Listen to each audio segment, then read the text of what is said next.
RRB railway recruitment board তোমাদের এমন একটা জিনিস করে দিল যে তোমরা সবাই খুশি হয়ে যাবে। তো স্পেশালি সে বিষয় নিয়ে আজকে আলোচনা করব।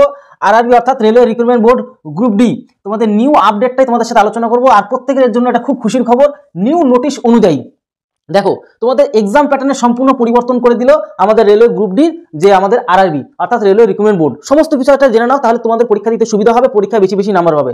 না হলে তোমার কিন্তু পরীক্ষা নাম্বারই পাবে না, সমস্ত দিক দিয়ে কেস খেয়ে যাবে। ঠিক আছে, তো যাই হোক সমস্ত বিষয়টা ভালো করে দেখে নাও। তাহলে নিউ প্যাটার্নটা অ্যাকচুয়ালি কি প্যাটার্নটা হতে চলেছে। ঠিক আছে, তোমাদের কিন্তু 32 ডেজ মানে তোমাদের 32 দিন এক্সাম হবে। টোটালে 32 দিন এক্সাম হবে, তিনটে তোমাদের শিফট থাকবে, তিনটে করে শিফট। তাহলে 32 × 3 মারলে আমরা 96টা শিফটের কিন্তু আমাদের প্রশ্ন পেপার আমরা পেয়ে যাবো শেষ পর্যন্ত। আর এই শিফটগুলি সমস্ত কিছু রেজাল্ট তোমরা কিন্তু জেনেও যাবে আমাদের চ্যানেল থেকে। ঠিক আছে, সেই ব্যবস্থা তোমাদের করে দিচ্ছি। এর পাশাপাশি 27 নভেম্বর থেকে 16 জানুয়ারির মধ্যে তোমাদের কিন্তু এক্সাম হবে। ঠিক আছে, এখানে তোমাদের 2-1 দিন কিছু বন্ধ থাকবে, আবার এরকম করে 27 নভেম্বর থেকে 16 জানুয়ারির মধ্যে 32 দিন তোমার কিন্তু এক্সাম হবে। ঠিক আছে, এবার চলে আসি আমাদের অ্যাডমিট কার্ড। এবার এই বলছি নিউ প্যাটার্ন সম্বন্ধে অবশ্যই বলবো, তোমাদের সমস্ত কিছু বিষয়টা তোমাদের আলোচনা করবো যাতে তোমাদের সুবিধা হয়ে যায়। ঠিক আছে, অ্যাডমিট কার্ডটা তোমাদের কিন্তু অনেকেই মানে অনেকের আসেনি বা অনেকের পাওনি। এছাড়া তোমাদের কি হয়েছে, কোথাও কোথাও তোমাদের সিটি ইন্টিমেশন তোমরা কিন্তু দেখতে পাচ্ছ না। এবার তার কারণ কি, অনেকে মানে ভয় পাচ্ছ কি আমারটা আসবে না অ্যাডমিট কার্ড আসবে না, তো আমি সিটি ইন্টিমেশনটা দেখতে পাচ্ছি না, কি সমস্যার মধ্যে পড়লাম। মেনলি কি হচ্ছে, তোমাদের কিন্তু 27/11/2025 আর 28/11/2025 এই পর্যন্ত তোমাদের কিন্তু অ্যাডমিট কার্ড দেওয়া হচ্ছে। মেন কথা হচ্ছে অ্যাডমিট কার্ডটা একদম 4-5 দিন ব্যবধানে বা এক সপ্তাহের ব্যবধানে তোমাদের অ্যাডমিট কার্ডটা দিয়ে দেওয়া হয়। একটু সবসময় একটু অফিসিয়াল লিঙ্কটা তোমার খেয়াল রাখবে যে তোমাদের অ্যাডমিট কার্ডটা দিয়েছে না দিয়েছে, একটু খেয়ালের মধ্যে রাখবে। এর পাশাপাশি সিটি ইন্টিমেশনটা তোমাদের কিন্তু অবশ্যই, এই যে সিটি ইন্টিমেশনটা তোমাদের 4 ডিসেম্বর পর্যন্ত তোমাদের দেখাচ্ছে। 4 ডিসেম্বরের মধ্যে তোমাদের যাদের এক্সাম পড়েছে তাদের কিন্তু সিটি ইন্টিমেশনটা দেখাচ্ছে। এবার পরবর্তীকালে আরো বাড়াতে থাকবে, এটা কোনো ব্যাপার না, সবসময় একটু আপডেট থাকবে আর কিছুই না। ঠিক আছে, তার জন্য তোমাদেরকে বলি আমাদের এই চ্যানেল থেকে তোমরা সমস্ত জিনিস জেনে যাবে। তাই যদি নতুন হয়ে থাকো সাবস্ক্রাইব করে বেল আইকনটিকে প্রেস করে রাখো, তাহলে সমস্ত আপডেট কিন্তু এই চ্যানেল থেকে তোমরা পেয়ে যাবে।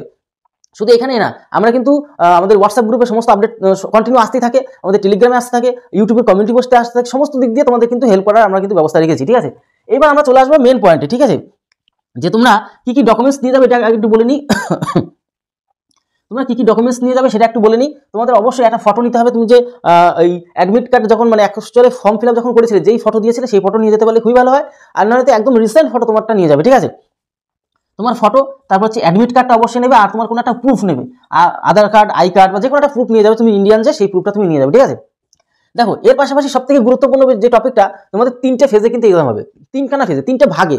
মানে দেখা গেলো টোটাল তো 32 দিন, 10 দিন একটা ফেজ, তারপরে পরবর্তী আরো 10 দিন একটা ফেজ, তারপর লাস্টে 12 দিন একটা ফেজ, এরকম 3টে ফেজে তোমাদের পরীক্ষা হবে। ঠিক আছে, প্রথম ফেজ বলতে কি 12 তারিখ পর্যন্ত, 12/12/2025 মানে ডিসেম্বরের 12 তারিখ পর্যন্ত প্রথম ফেজ, তারপর দ্বিতীয় ফেজ আসবে। ঠিক আছে, এই তারিখের পর থেকে দ্বিতীয় ফেজ আসবে, তারপরে আবার দেখো 10 দিন হলো, তারপর তৃতীয় ফেজ আসবে, এরকম করে একটা ভাগ করে দিয়েছে। 3টে ফেজের মধ্যে তোমাদের এক্সাম হবে। ঠিক আছে, এবার তোমাদের প্রথম ফেজের যারা তাদেরই বেশিরভাগ আপডেটগুলো দিয়ে দিচ্ছে, তোমাদের কোথায় পরীক্ষা পড়বে কি পড়বে না সমস্ত ভেন্যুগুলি তোমাদের দিয়ে দিচ্ছে। ঠিক আছে, এবার সব থেকে মারাত্মক বিষয় যেটা সবাই ম্যাক্সিমাম ক্ষেত্রে ভুল করো, সেটা হচ্ছে তোমাদের পরীক্ষা হবে কত, 90 মিনিটের পরীক্ষা হবে। এবার 90 মিনিটটাকে আগে আমরা বুঝতে পারতাম না, তার কারণ কি, যে আমাদের 100টাতে প্রশ্ন, ম্যাথে 25টা, এই রিজনিংয়ে 30টা প্রশ্ন, 20 হচ্ছে গিয়ে জিএস বা জিকেতে, 25 হচ্ছে গিয়ে সায়েন্সের প্রশ্ন। ঠিক আছে, এবার এই যে প্রশ্নগুলো আগের প্যাটার্ন কি ছিল, যে দেখা গেলো প্রথমেই একটা অঙ্ক, তারপরে কোথায় জিকে, তারপর দেখা গেলো একটা রিজনিং দিয়ে, মানে কখন নেক্সট করলে মানে যে প্রশ্ন রয়েছে তারপরে নেক্সট করলে কি প্রশ্ন আসবে, কোন ধরনের প্রশ্ন আসে সেটা তোমরা কিন্তু জানতে পারতে না। কিন্তু এখন সেরকম ব্যবস্থা নেই, তোমার 3-4টে পার্ট দেওয়া থাকবে। তুমি যদি ম্যাথের মধ্যে ক্লিক করো, তুমি যদি এখানে ম্যাথে ক্লিক করো, তাহলে ম্যাথের প্রশ্নগুলি এই তোমার 25টা তোমার সামনে প্রথমত চলে আসবে। তাহলে তুমি কি করলে, তুমি বুঝতে পারলে যে এই 25টা আমার পরপর ম্যাথ থাকবে। তারপর তুমি যদি মনে করো সায়েন্সে ক্লিক করো, তাহলে সায়েন্সের প্রশ্নগুলি আসবে পাশে।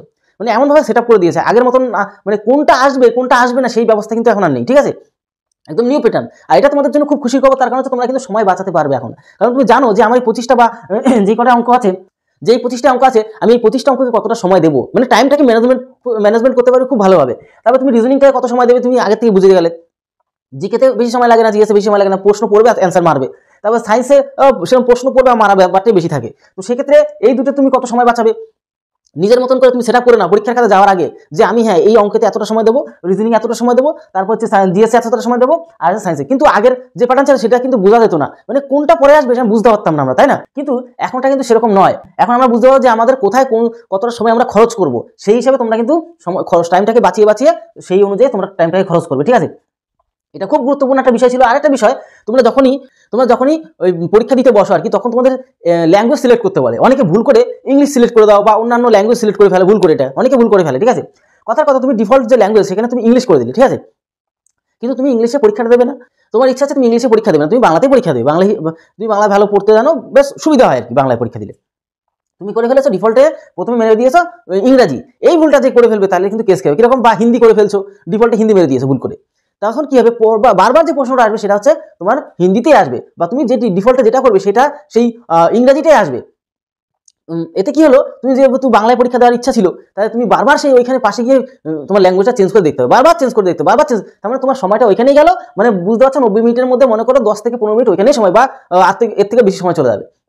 তাই এই যখনই ডিফল্ট ল্যাঙ্গুয়েজে মারবে, তুমি যদি বাংলায় পরীক্ষা দিতে চাও তাহলে বাংলাতেই গিয়ে মারবে, তাহলে প্রত্যেকটা প্রশ্ন যতগুলোই প্রশ্ন হোক না কেন সব প্রশ্ন বাংলাতে আসবে।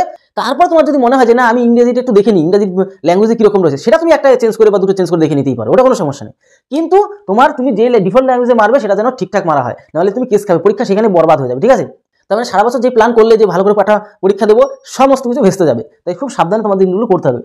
তাই তোমাদের সকলেই কিন্তু একটা প্লাস পয়েন্ট যে তোমরা কিন্তু সময়টাকে বাঁচিয়ে বাঁচিয়ে সেইভাবে তোমরা সেটিং করে নেবে আগের থেকেই, পরীক্ষা যাওয়ার আগের থেকে এখন থেকে সেট আপ করে নেবে আমি কোথায় কোনটা বেশি, কোথায় কোন পোর্শনে ম্যাথে কতটা সময় দেবো, রিজনিংয়ে কতটা সময় দেবো, জিএসে কতটা সময় দেবো, সায়েন্সে কতটা সময় দেবো, বা জিকেতে আমরা কতটা সময় দেবো। টোটাল বিষয়টা আশা করি আলোচনা করে দিলাম তোমাদের সাথে। আশা করি তোমাদের কোনো সমস্যা নেই। এরপরেও তোমাদের জন্য কোনো যদি কোয়ারিজ থাকে, তোমাদের যদি কোনো প্রশ্ন থাকে, অবশ্যই কমেন্টে কমেন্ট করো, তোমাদের সেই ব্যবস্থা নিয়ে আমি চলে আসছি, ঠিক আছে। তো এই হলো, আর পরবর্তী অনেক ধরনের আপডেট কিন্তু আসবে।